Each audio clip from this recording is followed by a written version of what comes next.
Mantan pejabat dan pakar telematika Rosuryo buka suara soal tuduhan tabrak lari yang ditunjukkan kepadanya. Dirinya tak terima lantaran dirinya merasa telah difitnah oleh aktor Lucky Alamsyah. Rosuryo menyebut insiden itu tak seperti yang diceritakan Lucky Alamsyah hingga viral. Rosuryo merasa Lucky menyebarkan fitnah melalui sosial media Instagram karena menyebut dirinya melakukan tabrak lari dan tak bertanggung jawab. Ia menduga Lucky hanya mencari sensasi untuk panjat sosial. Rosuryo mengungkapkan peristiwa itu terjadi pada Sabtu 22 Mei 2021 sekira pukul 18:30 waktu Indonesia Barat. Saat kejadian, Roy Suryo sedang dalam perjalanan menuju ke studio televisi swasta di kawasan Pulau Gadung, Jakarta Timur. Ketika sedang berada di Jalan Pemuda Rawamangun, mobil Roy Suryo berhenti di lampu lalu lintas. Saat akan melaju, Roy Suryo meminta sopirnya untuk mengambil jalur tengah. Saat mengambil jalur tengah, sopir mobil Roy Suryo telah menyalakan lampu sen ke kiri sebagai penanda. Secara mendadak, dari sebelah kiri, mobil di belakangnya menyenggol kendaraan Roy Suryo. Lantaran lampu sudah merah, mobil yang diduga milik Lucky Alamsyah berhenti di depan mobil Roy Suryo. Terlihat Lucky Alamsyah langsung turun dari mobil dan kemudian marah-marah kepada sopir Roy Suryo. Roy Suryo mengaku sudah mengingatkan Lucky Alamsyah agar tidak marah-marah di tempat kejadian perkara atau TKP atau pinggir jalan. Ia menyarankan untuk mencari pos polisi terdekat untuk menyelesaikan permasalahan ini. Namun, Lucky Alamsyah menolak dan lebih memilih menyelesaikan di TKP. Roy Suryo lalu mengajak Lucky Alamsyah untuk berbicara di halaman parkir stasiun televisi. Ia pun menegaskan bahwa mobil Lucky Alamsyah yang mengikuti mobilnya hingga ke stasiun televisi bukan mengejar seperti cerita yang beredar. Sebelum meninggalkan TKP, Roy Suryo mengungkapkan ada satu lagi tindakan tidak terpuji yang dilakukan Lucky Alamsyah.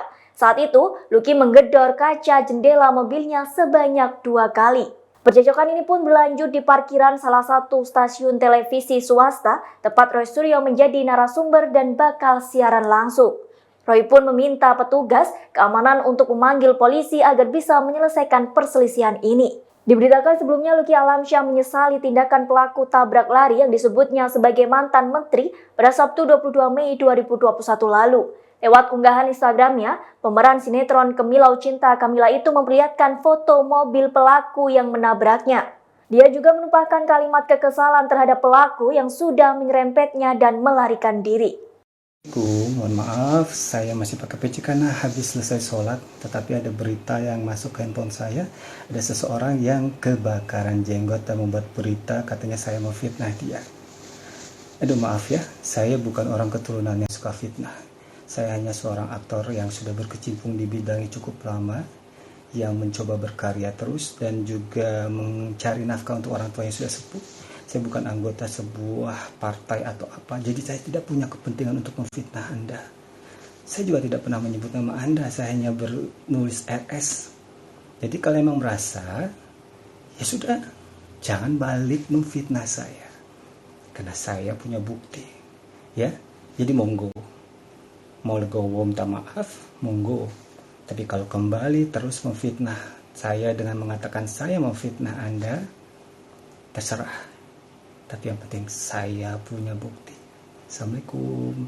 Sebenarnya peristiwanya itu tidak seperti yang diviralkan dia di awal itu. Jadi ceritanya adalah pada hari Sabtu tanggal 22 Mei 2021 yang kemarin ya, minggu yang lalu, sekitar jam setengah 7 malam, saya dalam perjalanan berkendaraan dengan driver ya, menuju salah satu studio TV di kawasan Pulau Gadung. Ya, di tengah-tengah Jalan Pemuda itu masih ada 2 traffic light. Jadi masih setengah jam waktunya, masih lumayan. Kemudian kami berhenti, ya. Nah, di traffic light itu saya berhenti di lajur nomor 2 dari kanan, ya. Ternyata di lajur nomor 2 dari kanan itu kendaraan depan tuh masih berhenti semua, mereka mau belok kanan semua. Dan ternyata kendaraan di sebelah kiri itu lurus. Nah, karena kami lurus, saya bilang pada driver, ambil sen kiri, kita ambil jalur tengah aja. Nah, jadi dari posisi berhenti ya, sekali lagi, dari posisi berhenti, kemudian driver saya sen kiri, kemudian pelan-pelan kendaraan masuk ke jalur di sebelah kirinya. Jadi dalam posisi berhenti ke masuk sebelah kiri itu kan pasti pelan-pelan. Nah, secara mendadak tiba-tiba dari sebelah kiri belakang saya ingat itu ada kendaraan Kijang Innova hitam itu kemudian menyentuh kendaraan saya, gitu ya. Gitu. Ya, sebenarnya sentuhannya tidak terlalu keras ya gitu ya, karena tapi saya terasa itu menyentuh. Nah, karena menyentuh apapun yang terjadi, driver saya kemudian klakson, gitu. Nah, pas kebetulan di depan itu merah, jadi mungkin kendaraan itu mau kencang mengejar lampu merah dan ternyata merah dan dia berhenti di depan kendaraan saya. Ya, jadi kalau nanti ada klarifikasi yang dia bilang saya di depannya, kemudian saya lari itu bohong ya, tidak sesuai fakta. Faktanya dia kemudian berhenti di depan kendaraan saya, kemudian belum lagi saya keluar atau driver saya keluar, dia udah keluar duluan.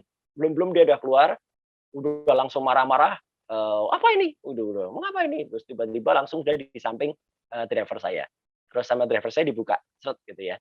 Terus, "Apa ini?" Gitu. Saya bilang, "Mas, tadi kendaraannya nyentuh kendaraan saya nyenggol." Gitu. "Kamu yang nyentuh?" Gitu. "Loh, kok bisa saya yang nyentuh?" Gitu ya, gitu. "Saya gini gini gini gini." Waduh, ini saya sudah melihat ada, gelagat yang kurang bagus, terus terang saja ya, saya sudah melihat ada gelagat yang kurang bagus karena dia tampaknya lihat saya terus makin marah, makin kenceng gitu. Nah, terus saya bilang gini, "Mas, saya nggak mau ribut di pinggir jalan," saya bilang gitu, "tidak bagus," saya bilang gitu, "untuk kita. Kita cari pos polisi terdekat," saya bilang gitu. "Kita cari pos polisi terdekat di daerah sini." "Nggak bisa diselesaikan pos polisi," dia bilang gitu. "Ini harus diselesaikan di sini.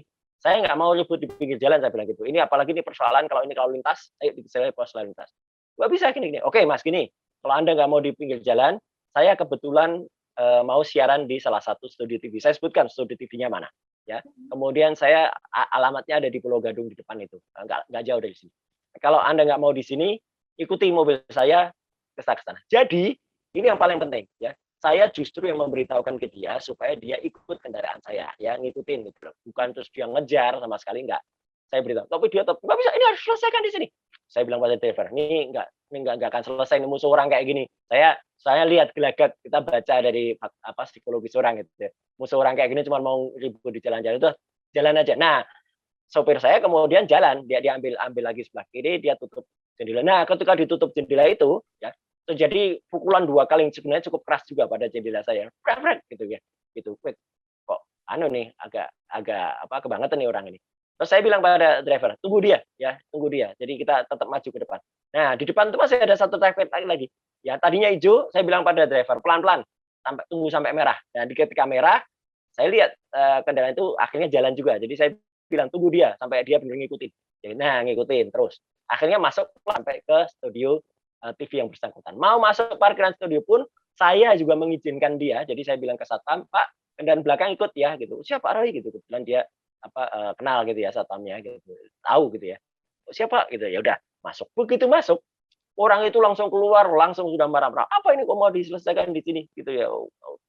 Saya bilang, "Mas, saya orang yang taat hukum, orang yang ngerti hukum," saya bilang gitu. "Saya tidak mau keributan di pinggir jalan, ayo kita selesaikan secara baik-baik. Jadi untuk supaya enak," saya bilang gitu, "kita panggil saksi. Saksinya adalah petugas kepolisian," saya bilang gitu. Saya bilang petugas kepolisian. Terus saya minta kepada Satpam, ya, dan Ru di situ, Komandan Regu di situ, Pak Asrul, saya baru tahu namanya terakhir ya gitu, tapi saya tadi nggak tahu namanya, "Pak, tolong teleponin polsek terdekat."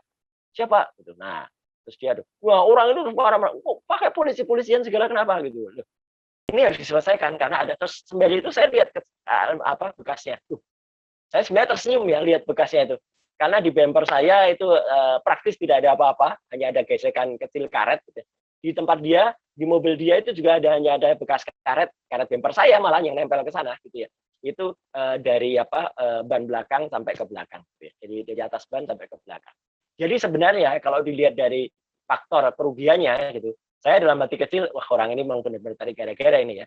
Ini nggak ada apa-apanya, bahkan saya yang ditabrak sebenarnya ya gitu kalau dalam posisi gitu, tapi kemudian kok malah rame. Untung saya bilang gitu dalam hati kecil, untung nih mau saya panggil polisi. Nah, di sisi yang sama saya ditarik oleh teman-teman penyiar TV tersebut ya, ada produsernya juga yang sudah turun karena kebetulan sudah mau siaran, sudah mau jam 7 kurang. "Pak Roy, kita naik aja Pak." Gitu. Iya, karena apa? Satu, saya bukan orang yang terlibat langsung sebenarnya, karena driver saya lah yang nyupir, saya naik. Nah, akhirnya saya naik. Tapi saya bilang pada driver saya, "Ben, tungguin sampai selesai ya, sampai petugas polisinya datang, kemudian selesaikan baik-baik, harus bikin pernyataan," saya bilang gitu. Untuk penyelesaian kalau itu mau selesai. Ya, saya naik, Mbak. Begitu selesai siaran, saya turun, saya tanya, "Loh, mana orangnya?" "Udah ada." Nah, saya dilapori sama satpam, "Pak, orangnya pergi sebelum petugasnya datang." Jadi, yang kabur itu dia. ya gitu. Sudah dia yang nabrak, dia yang kabur gitu ya. Jadi ini sama seperti judul sinetron ya gitu. Peristiwa yang dibalik gitu ya. Peristiwa yang tertukar ya gitu. Jadi dia nukar ceritanya. Tapi saya diberitahu oleh Pak, dia tadi sempat motret-motret mobil. Ya nggak apa-apa motret mobil, mau apa gitu ya. Tapi saya berpikir, mungkin dia akan memviralkan. Jadi saya sudah menduga gitu ya, memprediksi kalau ada yang memviralkan. Toh saya punya banyak saksi. Sekali lagi saya punya banyak saksi, tidak hanya bukti ya. Demikian Tribunnews Update kali ini, nantikan berita yang lainnya hanya di kanal YouTube tribunnews.com. Terima kasih sudah nonton. Jangan lupa like, subscribe, dan share ya.